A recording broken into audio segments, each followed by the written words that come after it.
বন্ধুরা, Sarala performance fibres এই কোম্পানিটির শেয়ার যদি আগামীকাল অর্থাৎ 18 তারিখ অবধি আপনারা যদি হোল্ড করতে পারেন, তাহলে আপনারা ডিভিডেন্ডের জন্য এলিজিবল হয়ে যাবেন। কোম্পানিটি ডিভিডেন্ড ঘোষণা করেছে 3 টাকা করে পার শেয়ার। পাঞ্জাব ন্যাশনাল ব্যাংকের শেয়ারটি যদি আপনারা 20 জুন অবধি হোল্ড করে থাকেন, তাহলে 2 টাকা 90 পয়সা করে ডিভিডেন্ড আপনারা পাবেন।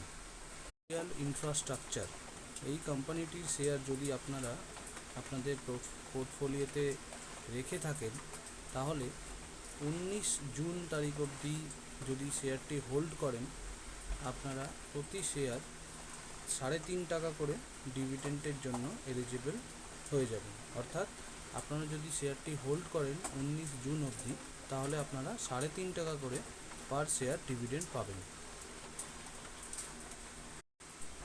এই কোম্পানিটির শেয়ার যদি আপনারা 20 তারিখ অবধি হোল্ড করতে পারেন, তাহলে আপনারা ডিভিডেন্ড পাবেন 4 টাকা করে পার শেয়ার। 4 টাকা করে dividend bank of India announce করেছে। এক্স ডেট হচ্ছে 20 জুন 2025।